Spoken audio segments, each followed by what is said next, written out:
Now, Wally's, remember a decade ago when we had to have a desal plant because the drought was so bad and you weren't allowed to water in certain times and you had to shower with the bucket, little timers on the wall of the shower? Yeah. Well, it's been raining a lot lately and attitudes have changed. This week, we are using 188 litres per person. Our target used to be, in the bad days, 155 litres per person. South East Water's been running a very interesting trial the last couple of weeks to work out just why water use is up. On the line, Corporate Affairs Manager at South East Water, Rupert Posner. Morning. Good morning, Neil. Well, are we back to being Wally's? Oh, look, I don't know that we're back to being Wally's, and in fact we are still using 20% less water than we were in the 90s. So our behaviour has certainly got much better.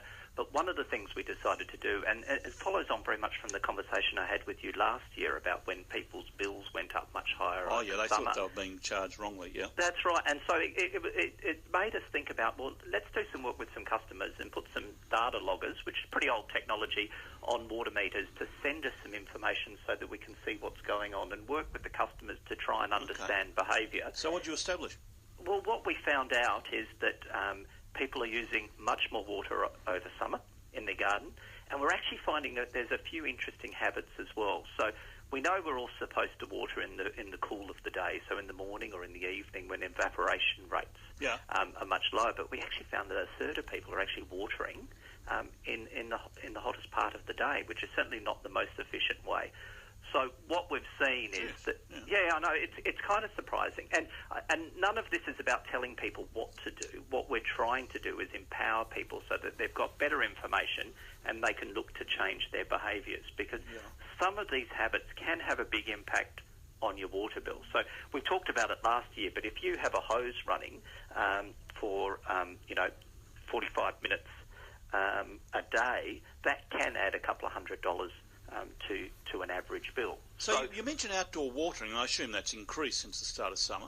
Yes, absolutely. That's gone up by a third, and now over summer, the biggest use of water in the home over the summer period. So that went up to about nearly a third. We're using more on the garden than we are on ourselves? Yeah, that's right. So about a third of our water use over summer it has been on the garden, and then a third of the people who are doing that are actually doing it during the heat of the day. And there are some habits and things that we can do to try and reduce that. Now, of course, we expect there to be more water use in the garden over summer. That's to be expected. Yeah. But it's useful to think about how you do that. And it's the old habits that we were very familiar with in the past. You know, it's mulching the garden. It's having an efficient watering system in there. It's collecting water that you weren't using. And it's about people understanding that their behaviours have actually changed, because people think that they're just doing the same thing that they were always doing. What about showers? Showers got longer? Showers have got a little bit longer. So showers are, in the trial that we're looking at, are about 6 minutes as opposed to 4 minutes. And it's not saying you can't do that. But, for example, if you are in a household of 4 people and you have a 6-minute shower instead of a 4-minute shower, that'll add over your bill of about $150. So 4 minutes was the target, and we've creeped up over 6. That's right. 6.5. Yeah.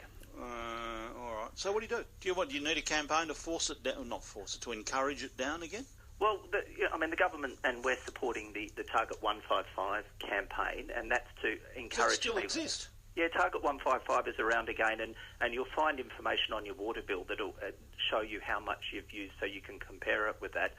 We've got a range of information on our website, and we've just on our YouTube channel got a number of customers that have shared their tips on what they're doing, particularly around the garden. Okay. So it's a good opportunity to think about these things again and remind yourself, if you look at the weather forecast and you see it's going to rain tomorrow, then perhaps you don't need to water your garden today. I mean, it's simple things, but it can make a difference, and we want customers to feel empowered to help, reduce their bills. Have you ever done this sort of monitoring before?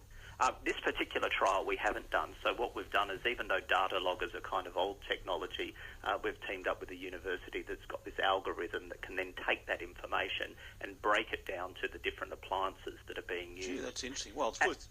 And one of the other really interesting things is we found that a quarter of the properties that were involved had constant water use, might only be a little bit. So what that meant is there could have been a dripping tap, there could have been a leak, they might have left an irrigation system on. So what that's identified is, be really aware of, those dripping taps make a difference. Make sure your irrigation system is not leaking. So how much can I get? What percentage can I reduce my bill? Well, it depends how much you're using. Well, I know, but ballpark figure. Oh, look, I think it's difficult to give a specific amount because it depends on, how you're, like having a water-efficient plants in your garden, for example. I wouldn't know how to do that. Oh, it's pretty easy. It's pretty easy. As long as you're not watering it, but I don't think anyone does that anymore. But, Australian natives and grasses are now becoming hugely popular. They look fabulous. And they can save you some money in the long run as well. Thank you very much, Rupert Posner, Corporate Affairs Manager, South East Water. I was talking to a guy here in the studio earlier today. This week, it was last week before it was raining, saw a man mid to late 20s with a 3 or 4 year old child teaching the child how to hose the driveway.